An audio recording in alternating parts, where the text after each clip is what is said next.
Welcome to Akhand Vidyashram, the first institute of impeccable wisdom, the walking, talking encyclopedia.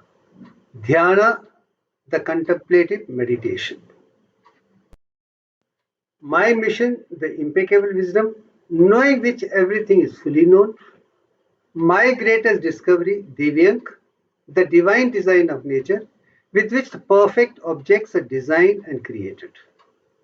Divyank is the reward of 60 years of integrated education. Impeccable wisdom is enlightening, and integrated knowledge is empowering.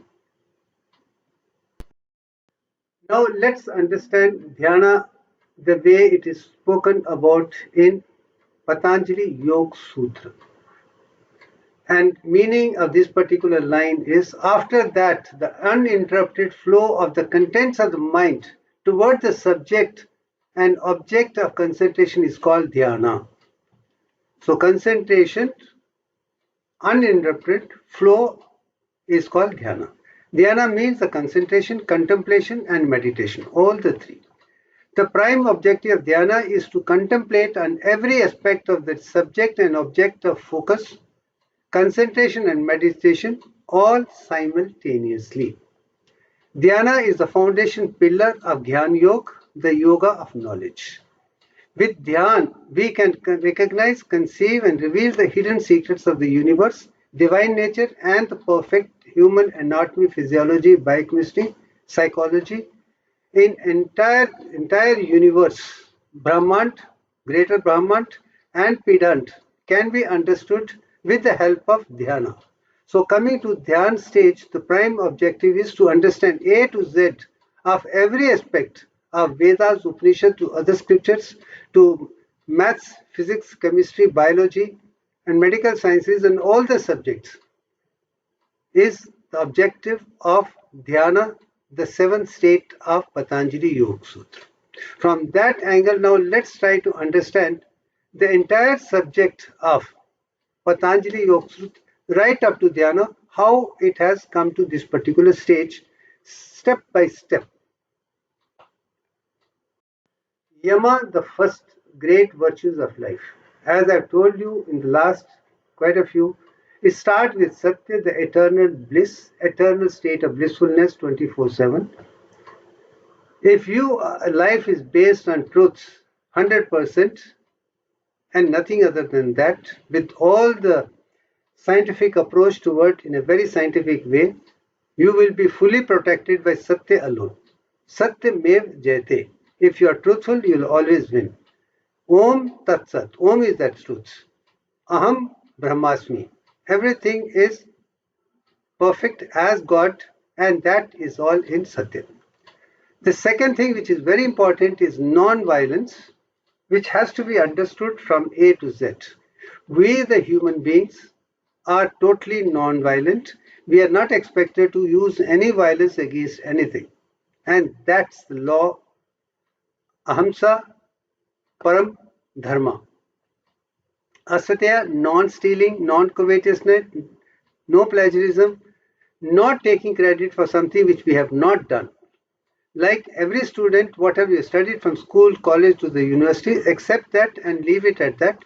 And do not call this is mine or this. We have learned whatever is given to us. We have reproduced, got our results, whatever it is. Up to that an extent is fine.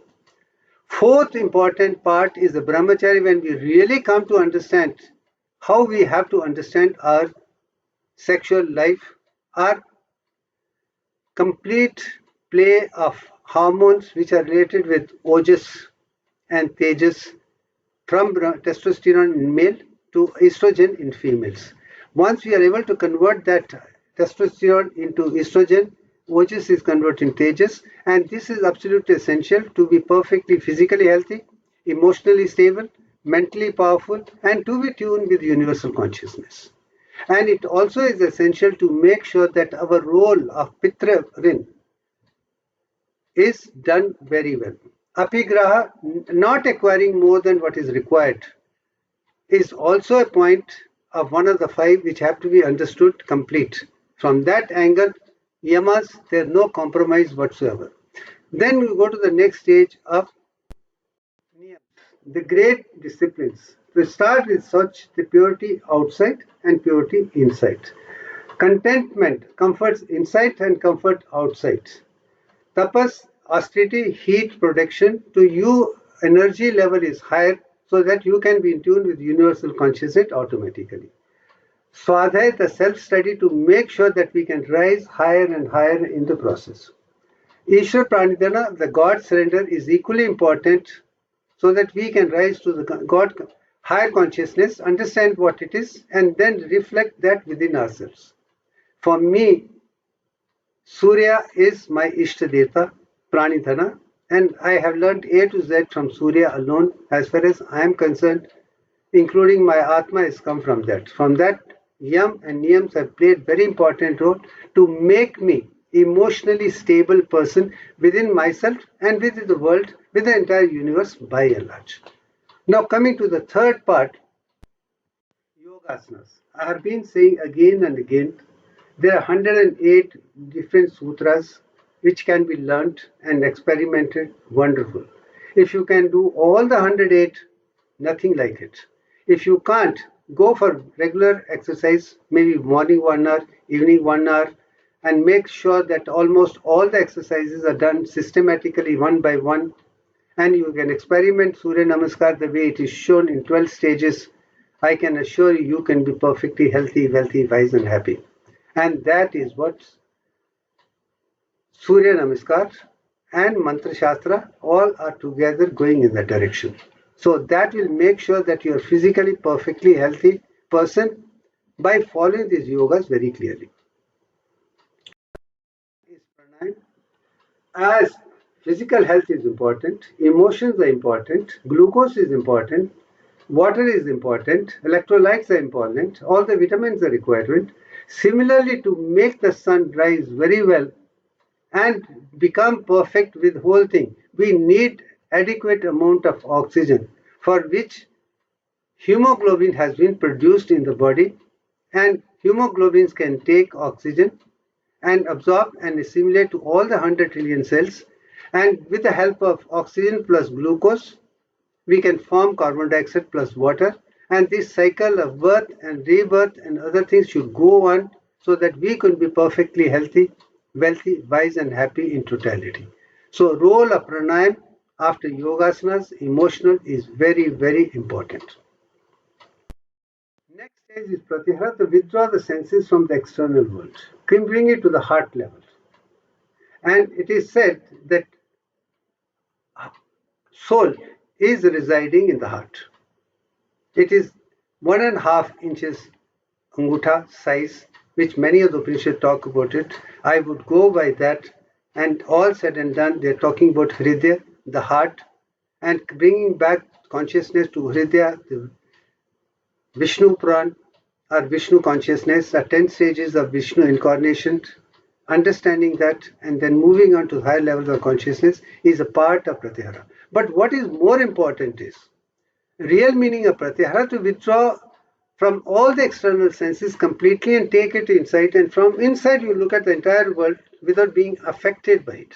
Once you are able to do that, you can be in tune with universal consciousness, and that is exactly what is meant by this particular process of withdrawal from the external world, senses, mind consciousness to the heart, leave it to that stage, and that is Pratyahara by and large.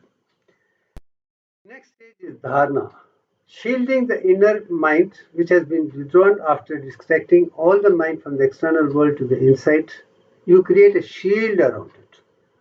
Mind cannot go out again. Mind can be used to concentrate and contemplate fully inside only. That way the dharana, the shielding of the inner mind, bringing it close to that, is absolutely essential. So having understood Yam, Niyam, Yogasana, Pranayama, Pratyahara and Dharana, is to very clear how things are.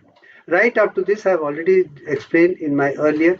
From this, having understood, withdrawn the mind from the external world to inside, you are literally come to Vishuddhi Chakra, and then you're going to go to higher level of consciousness.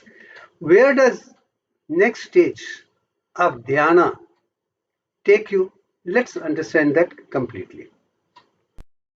This Particular picture, as well, I told you in the very beginning, this picture right in the center is the one which I had designed way back in 1996 as a revolution to produce that this represents the Tatriya picture as well as Gayatri picture, Gayatri mantra, all that what was done in animate form of Savitri, Gayatri, and this can be understood and done with it. I'm not going to show you that picture, but I remember that you have the picture, and that was brought into this picture. And having understood this picture, I know the role of oxygen, role of all the things are absolutely essential, and this is what it is all about.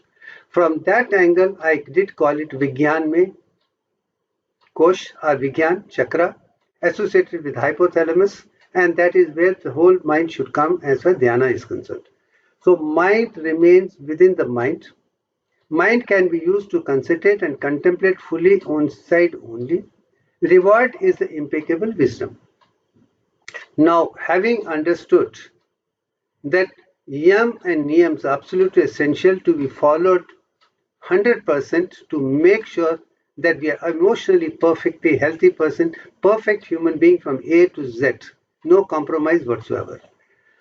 Niyams, disciplines are absolutely essential to make sure that we have absolutely no problem whatsoever to lead a disciplined life from morning till night and go systematically without any problem. Then yogasana to make sure that we are physically fully activated, perfectly healthy, so that we never fall sick, and there is no question of falling sick or doing anything which is not required. And I can assure you, if you take care of these fundamental principles, you will have no problem. And as far as the diet of a perfect human being is concerned, it is sattvic, pure vegetarian diet, and that's what I take, and I have no problem whatsoever. From there, going on to the next stage of withdrawing senses from the external world. This is one thing which I want you to remember. When you come to this particular stage, you should be very clear. Your eyes are open, ears are open, everything is open. But you are totally undisturbed by any of the things which are happening around. If you can bring your mind to that level of concentration, conceptual understanding, perfection to the core, you will have no problem whatsoever how to keep your mind pure, delete all the fluctuations of mind completely, and go beyond the mind to the next level of concentration, which is intellect, buddhi, and then to intuition, then to consciousness, to the soul. Once this whole process comes, things would become very, very clear. As I've told you, the first 40 years of my life were dedicated to acquire fundamental knowledge of maths, physics, chemistry, biology, almost every subject around the world. I knew what exactly it is, how to go about it. Having done that, then it was much easier for me to concentrate and contemplate on any subject and every subject within my own brain. And instead of, most of the people find it difficult to concentrate more than one particular line. Most of us are very familiar with only three states of the matter: length, breadth, and depth. Fourth state of time and space within the brain is little more difficult. I've been able to. But let me tell you now, and I think I have mentioned that earlier too, I can concentrate on 10 plus dimensions simultaneously within the brain without any problem. And that is primarily because of this dhyana, concentration over there. And once your soul from Muladhara chakra is able to get into Brahmanadi to Brahmanadi within the spinal cord and then rise to Vaikuntha, the ventricles of the brain, you are totally in tune with yourself, tuned with the world, tuned with everything. And your consciousness come to the soul consciousness. And as a result, any amount of dimensions, any amount of directions, you can see simultaneously. And that is what Akhand Yoga is all about it. Now we are preparing for that, and this is seventh state of Patanjali. Let's understand Patanjali's all the levels, then move on to the next stage where we can talk in terms of ninth and 10th levels of Akhand Yoga, and then go and see what we can do in wonders with ourselves, be perfectly physically healthy, emotionally stable, mentally powerful, religiously integrated, socially relevant, spiritually integrated, one part of the entire universe, doing everything for good of everybody without expecting anything in return. Once you can do that, then you are one with universal consciousness, and that's where dhyana plays very, very important role when it comes to the concentration, contemplation, and thereafter. Now, having understood the 7 points of Patanjali Yogasutra and bringing it to Dhyan, now let me take you to the next stage, which is the final one, to prepare so that we can go to the next stage of Samadhi automatically, that is to go beyond the mind. So far, the concentration has been only up to the mind. Physical self, emotional self, and mental self. And Patanjali talks very clearly. Chit vritti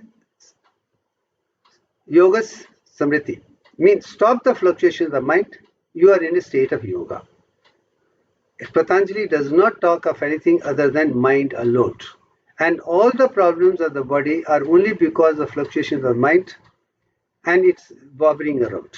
If you can control the mind, which has a physical mind, emotional mind, mental mind, intellectual mind, intuitive mind, and all that, once you control that 24/7, you are one with yourself, you are one with the world, you are one with the divine consciousness, and as a result, you will not have any problem whatsoever.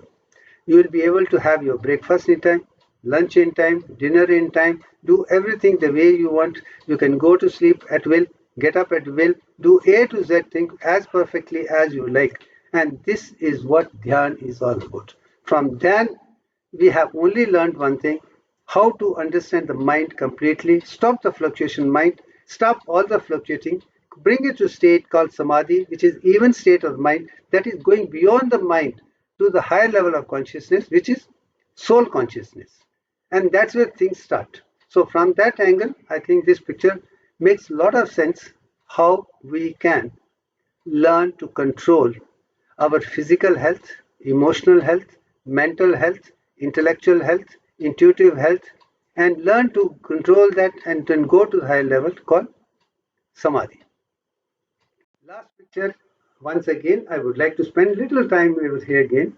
As I told you in the beginning, when Kundalini comes from soul of the Surya, Aditi, helium-4, gets through the brain into the body, takes over the charge of spinal cord, starts working it out, and make the new combination of sync to make sure that you have no problem whatsoever. Then finally the soul comes to sleep in Muladhara Chakra in the pelvic region in ganglion impart. And then involution, revolution, and evolution takes place from one stage to the next, from Muladhara to Swadhisthana Chakra, Swadhisthana to Navi, Navi to Usha, Usha to Anhata, to Vishuddhi, to Ajna, Vigyan, Pragyan, and Sahasrara. You can go through the external route or you can go through the internal route, and once this is done, the entire universe, complete macrocosmic universe as well as microcosmic universe will be at your fingertips. You will be able to understand and accept everything perfectly.